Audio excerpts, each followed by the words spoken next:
The National Council of La Raza, the nation's largest Latino civil rights organization, is reaching its 50th anniversary, and that milestone comes with a name change to UnidosUS. We discuss their important advocacy work on behalf of the Latino community. It's all here on the next Latino Motion.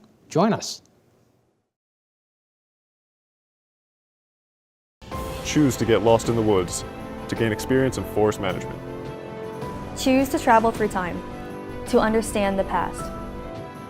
Choose to soar, to pursue a career in dance.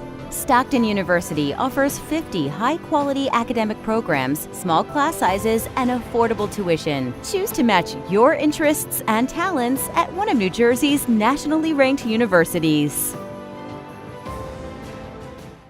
Latino Motion with Bert Lopez is presented by Latino Motion Public Affairs Media, a New Jersey nonprofit corporation, and Stockton University.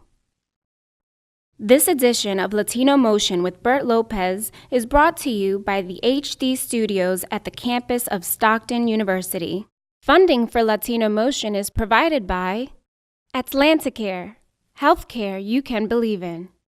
Atlantic City Electric, energy for a changing world. And South Jersey Gas.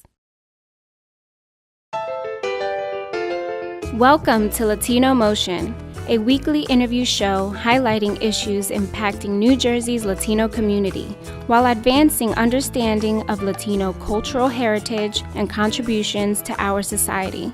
And here is your host, Bert Lopez. Buenos dias and welcome to Latino Motion. The National Council of La Raza, the nation's largest Latino civil rights organization, is reaching a major milestone, celebrating its 50th anniversary next year. And the milestone comes with a name change to UnidosUS. Joining me to discuss the work of this important organization is Rafael Collazo. He is the Director of Political Campaigns for UnidosUS. Rafael, welcome to Latino Motion. Thank you, Bert. Always a pleasure to be with you here at Latino Motion. So 50 years of service. It's a great milestone. Tell me a little more about that achievement. Well, next year we'll be celebrating our 50th year being the largest Latino civil rights organization in the country. When we were founded in the late 60s, that was a turbulent time, and there was a need to raise the voice of the Latino community, not only for the benefit of the Latino community, but for all Americans. And our voice is more important than ever before. So a very important anniversary and a name change to reflect the importance of the organization and our evolution in the modern day. Let's talk a little bit more about that name change. We do have a message for your president and CEO. Let's listen in and she's going to talk a little more about that name change. Let's listen in. Hello everyone, I'm Janet Murguia, President and CEO. I'm excited to announce that as of today, NCLR will be known as UnidosUS. Unidos literally means united. It is our belief that in unity there is strength, and in strength there is power. And UnidosUS spotlights our commitment to uniting all communities across the U.S. and reinforces Latinos' role as a unifying force and voice. But to do that, we must make sure that our name and our organization evolve along with and remains relevant to our ever-changing Hispanic community. So while our name is changing, our mission is not. We are embracing that mission to create opportunities and to open the doors to the American dream for everyone, including the Latino community.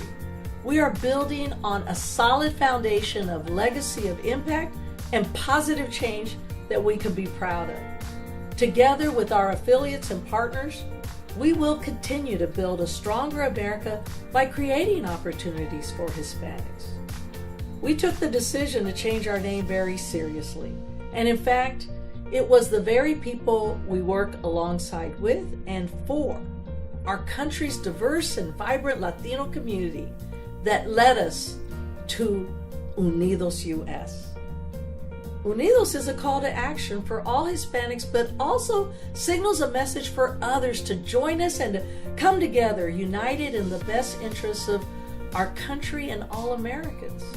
So we invite you to join us in our pursuit to strengthen and unite all communities across the U.S. So as we noted from the video, there is no mission change. It's just a name change, correct? No, we're still focused on opening doors of opportunities for Latinos for the benefit of our community, but all Americans. The name change came out of a series of conversations with communities around the country, and the feedback we got was that the mission was more important than ever before. Let's talk about your role as the Director of National Campaigns. What does that entail? Absolutely. So I work with our network of affiliate organizations, other grass top leaders like yourself, local elected officials, to advocate for our community's policy priorities in states, in the field. So much of what's happening in Washington impacts our lives in so many fundamental ways. We're going to talk about that in a moment. And it's very important for our elected officials on the federal level to hear from us, how do these policies impact our community in South Jersey? How does it impact us in Philadelphia? How does it impact us in Tucson, Arizona?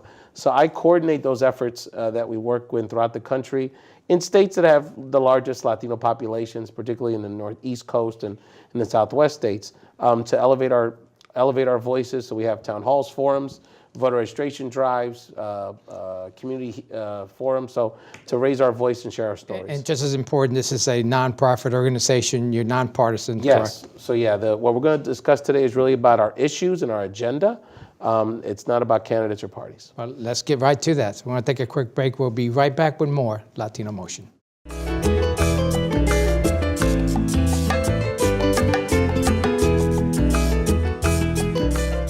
Welcome back to Latino Motion. Joining me is Rafael Collazo. He is the Director of Political Campaigns for UnidosUS. As we continue our discussion on the advocacy work that this organization is engaged in, Rafael, we talked about the name change, very important. We want to talk about your continued mission. You're still working on the same things that are important to the Latino community.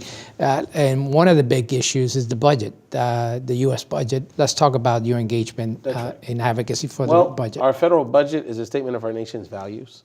And as we're seeing from the budget resolutions that passed over the last several weeks and the beginning of the tax reform debate in Congress, we're very concerned that the tax plans and the budget that would coincide with that would seriously harm really working America, in particular the Latino community.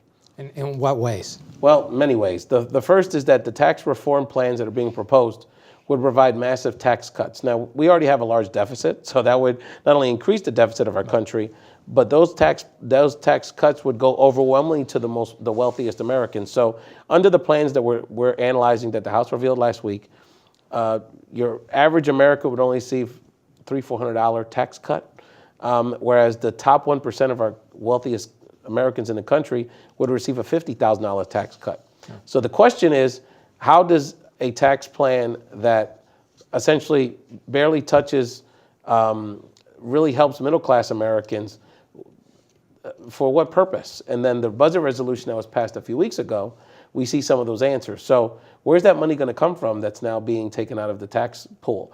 Well, they're proposing literally trillions of dollars of cuts to anti-poverty programs, which severely impact the Latino community, like SNAP, housing subsidies, other nutrition programs, and healthcare. The healthcare debate's not over. They're looking to cut over $1 trillion out of Medicaid, Medicare, the Affordable Care Act. So our question is, what problem is this solving if we're looking to not only have a minimal impact on working people's taxes, but at the same time severely cut services that many of those families need to escape poverty and to have access to quality health care and quality housing and literally food on their table. So we're very concerned about these proposals. So that concern moves you to do what? What kind of steps or actions are you taking? Absolutely. We have a very aggressive legislative campaign. We're actually having a briefing for members of Congress on Monday to inform them on the impact on the Latino community on these plans. We're having forums all over the country. We had one recently that you were invited to, Bert, in New Jersey, featuring Senators Cory Booker and Menendez. I've been coast to coast, Phoenix, Arizona, Las Vegas, Nevada, Miami, Florida, Orlando, Philadelphia, mobilizing Latinos around what's at stake for our community, and in particular our social service agencies. These are the groups that are providing these services, that many of which are the difference between families having food at their table or having a roof over their head. And these cuts would have severe impacts on the services our community groups could provide. You think the Latino community and engaging others is going to make a difference? Oh, absolutely. We saw from the healthcare fight, if you had said 6 months ago whether or not the Republicans would have been successful in repealing the Affordable Care Act, I think the money would have been successful. But because of the mobilization that really many groups of Americans, but in particular the Latino community, had in states like Arizona, where Senator McCain was the deciding vote in that Senate vote. We're seeing that our mobilization is making an impact in pushing back and protecting So letting our voices heard is very important to protect the gains we've had. We want to talk about some of the other initiatives as well, some of the other advocacies. We're going to take a quick break. We'll be right back with more Latino Motion. Latino Motion with Bert Lopez is presented by Latino Motion Public Affairs Media, a New Jersey nonprofit corporation. Join us online at www.latinomotion.tv. Find us on YouTube, Facebook, and Twitter. We encourage your comments and contributions for show topics. One Cumberland is bringing Cumberland County residents and organizations together, all to donate to one relief cause. And One Cumberland will hold the Heart to Heart Puerto Rico Telethon live on all SNJ Today outlets, 99.9 FM, Channel 22, as well as Facebook Live and our website. One special thing to note is 100% of all funds raised will be sent directly to the people of Puerto Rico. Remember, together we're one country, one community, and one group of people. We are One Cumberland, and our focus right now is to send as much help as we can to those suffering in Puerto Rico. For more information about the telethon and how you or your organization can donate, please visit www.onecumberland.net.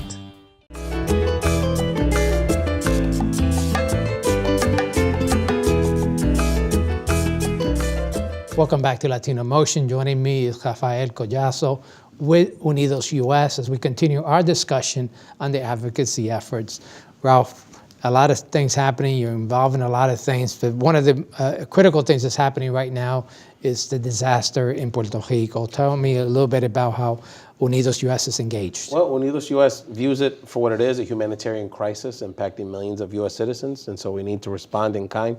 We're supporting organizations that are affiliates of UnidosUS in Puerto Rico that are handling displacement issues, as well as many of our groups that are now accepting Puerto Ricans from the island that are moving to communities in New Jersey and Pennsylvania and Florida. Many of our groups are handling that case management, and that is a big piece. So we do have an exodus of people coming to the U.S. right now. That's right. So we're supporting our groups that are addressing these issues on the social service side, and then from the legislative side, we're strongly lobbying that the United States government provide more federal relief support in the form of dollars. There was an initial allocation passed by Congress a few weeks ago. That's not going to be nearly enough, as well as other issues related to repealing the Jones Act and other issues that can help relieve not only in the very short term, but the long-term health of the island's economy.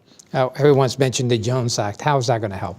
Well, it would essentially create more competition so that goods and services that are bought on the island would be much cheaper. Right now, Puerto Ricans there's a big markup on any goods because they basically come through one channel, through one set of ships that come from the United States. So, kind of relieving our economy in that way would be one step in the right direction. I know that a lot of folks are engaged in collecting items, and it's very costly to ship things down there right now. Absolutely, and so many of our social service agencies are having that issue, and as best we can, trying to help them negotiate either deals to fly or many times are shipping the goods for that relief. And many of our friends, Bert, in our region are flying down there themselves and having these sort of organic brigades of support for our families, and we do what we can to support our friends. And I know we just show the clip beginning of the segment. A telethon that's taking place on December the 3rd. And that telethon is an effort with SNJ Today, PROC of Southern New Jersey, as well as the CEO group. So a lot of organizations coming together here to try to help the folks in the island. Bert, not only as advocates, but as fellow Puerto Ricans, I think you would agree that we've never, this level of sort of unity and mobilization in our community is unprecedented. So in this terrible circumstance, there's a lot of hope and a lot of coming together. We have a lot more to cover, so let's take a quick break. We'll be right back with more Latino Motion.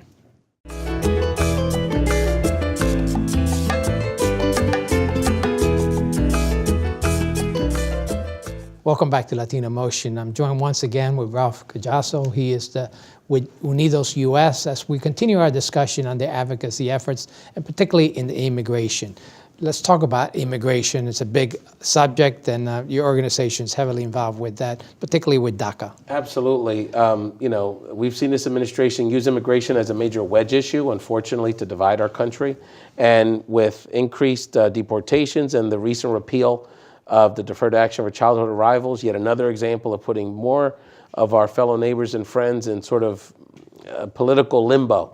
And so for nearly a million young people in this country, overall, all of which are working, contributing to our society, contributing tens of billions of dollars to the gross national product, they are now essentially running out of status, running out of time, and we call on Congress to resolve, codify, and essentially pass legislation that would keep this nearly million of Americans legally working and contributing to our economy and our society. So there's a couple of issues. There is some sort of support on both sides of the aisle for DACA, but however, the trigger hasn't been pulled. What's the holdup? Well, what's the holdup is that this administration, this Congress, has not acted on much of anything.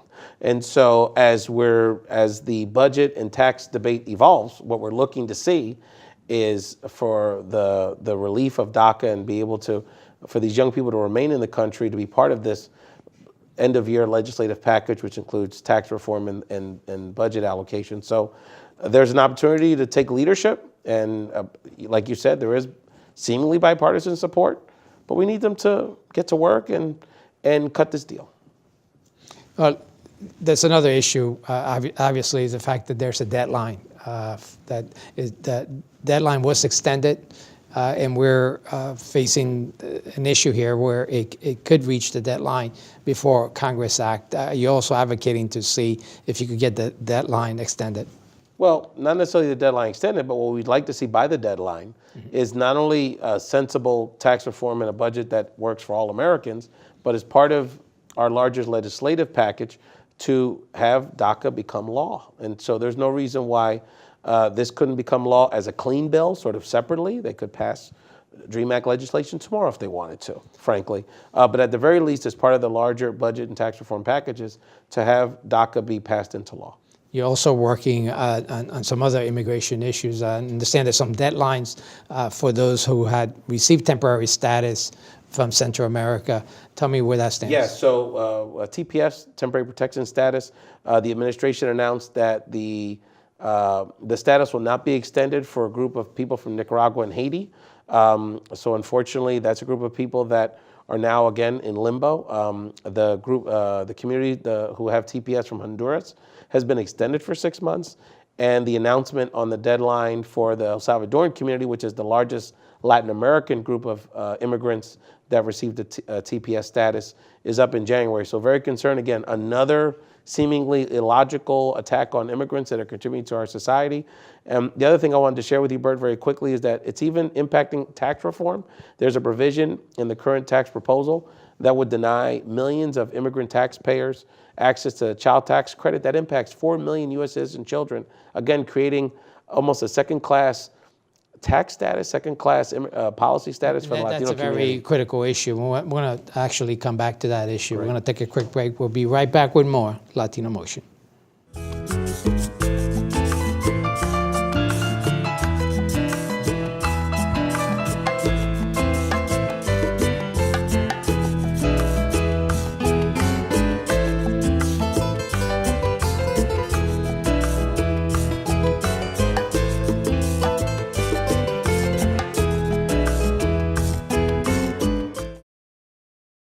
Welcome back to Latino Motion. Joining me again is Rafael Collazo with UnidosUS as we continue our discussion, particularly focused on the advocacy resources. And Ralph, before we go into that, let's finish off that immigration piece. And we were talking about the impact that the earned income credit and the impact that that has in the Latino community. Yes, absolutely. So the latest Republican proposal on tax reform includes a provision that would eliminate eligibility for I-10 filers, people that do their taxes with an I-10 number, right, from receiving the child tax credit. That would impact millions of Latino families, and in particular, withhold that child tax credit away from 4 million U.S. citizen children. And again, denying benefits, denying essential resources. That's the kind of money that people use to put a down payment on a home, assist their child with higher education, put food on the table. Again, another subtle anti-Latino attack, anti-immigrant attack, and it's the kind of policies that we're very concerned about as an organization. Individuals that have immigration issues with their DACA or TPS, it's always important to get legal advice and find reputable resources. Your organization also helps with that, correct? Absolutely. So there's lots of information around allied organizations that can refer specific legal services, toolkits on knowing our rights as we engage in these issues. So we encourage everyone to go to our website, UnidosUS.org. It has a wealth of resources, not only about immigration issues, but also some of these tax and policy debates that we've discussed today. Now, if someone wants to get involved, they want more information, obviously the website is ideal. If you have an organization that wants to get involved, become part of UnidosUS, how do they do that? Oh, they can go to our website, UnidosUS, anywhere they can find us on social media. We're on Facebook, Twitter. We're doing regular Facebook Lives, kind of giving people updates on the latest happenings in Washington. They can always contact me directly at 215-432-6065 or my email address, rcollazo@unidosus.org. There's a lot of things happening, not just the ones that we mentioned, but you're also involved in all aspects, including education as well. Absolutely. We haven't had a chance to discuss that today, but education is critically important to the Latino community. 1 in 4 preschool children in this country are Hispanic children. So the education of the Latino youth is, we would argue, one of the most important factors of success for this country moving forward across the board. So that's an issue we're very engaged in. You're also looking for volunteers to get engaged and do some advocacy as well, correct? Yeah, no, I mean, across the board, there's so much advocacy that needs to be done, particularly over the next few weeks, leading up to these critical votes that are going to happen around tax and budget debates. So there's always something for people to do, and we could certainly plug them in a variety of ways. We just had an election, very important to get the Latino vote out, and you're also engaged with that as well. Absolutely. We engage in nonpartisan voter registration, voter education, voter mobilization work coast to coast. Like you said, we had very important elections in New Jersey and Virginia over the last few days. So we encourage the Latino community, if you want your voice heard in policy debates, if you want our federal policies reflected in our community's values, it's very important that we have our voice heard and come out to vote. It's great information. Certainly we hope that folks go to that website. Very important messages there and information useful for everyone. Thank you for joining us. Thank you so much. And thank you for joining us at home once again here on Latino Motion.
Choose to get your feet wet, to learn more about protecting our environment.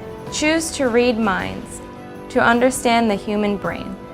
Choose to get your hands dirty, to create a masterpiece.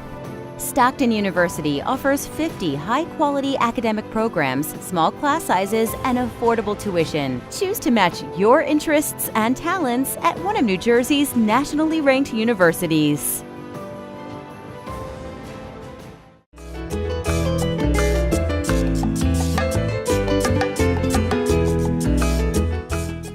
Funding for Latino Motion is provided by Atlanticare, healthcare you can believe in.